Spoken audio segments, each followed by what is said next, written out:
អ្នកក្រមិនអាចនិយាយសំបីតែពាក្យមួយម៉ាត់អាងអីលើកមកក្រខុសនឹងច្បាប់ជាប់បុកគេស្លាប់រឿងអីក៏ស្ងាត់ស្គាល់ផ្ទះស្គាល់ផ្លូវហេតុអីមិនចាប់អ្នកក្រខំស្រែករយុទ្ធទេធរអ្នកមានអំណាចអត់ខ្លាចផ្លូវទាល់បានឃើញបានដឹងក៏បង្រៀនឲ្យស្គាល់អ្នកក្រខំប្រឹងដោយកូអូននឹងគាល់អាវក៏រហ័យស្រ័យគ្មានជំនួយបានបាយខ្វះសាច់បានខ្នើខ្វះភួយមានតែអ្នកជន់គ្មានទេអ្នកជួយក្នុងទ្រូងខ្លោចផ្សារដេកអោតតែទុកព្រួយនាងស្អាតណាស់តែនាងថោកតិចចោះមិនពុកហើយចូលចិត្តតែកិច្ចដាក់នាងមកសើសួរសេចមិនសេចបើមិនតន់វាយខ្នោះស្មើនឹងមានល្បិចចាប់ពួកឃាតកអង្គុយមិនសិនតិចពេលចាប់អ្នកក្រសុទ្ធតែវាយទាស់ធាក់ចាំរ៉េបមកវះដូចគេដាក់ឲ្យភ្ញាក់អត់ចេះថាខ្លាចគេចាំស្ទាក់ក្មេងកើតពីឈាមនាម underground សំឡេងគិតជាទម្ងន់អាចថាមកលៀនតោនឲ្យលេចលីអូនៅក្នុងចំណោម fuck up មក shit កំទេចពួកដែលខ្លោនបុកវប់បុករត់ពួកសេដានឆ្កែខ្លួនស្អាតតែថោកវាមិនអាចកែ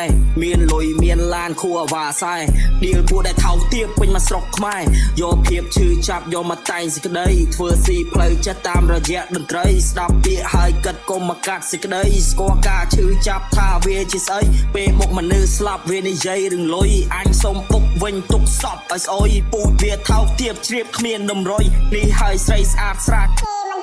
នេះគឺរូបភាពបញ្ជាក់ពីទង្វើគ្មានទំនួលខុសត្រូវធ្វើឈួតធ្វើភ្លើនេះពួកបិសាចដោសកាកពើចាំក្មេង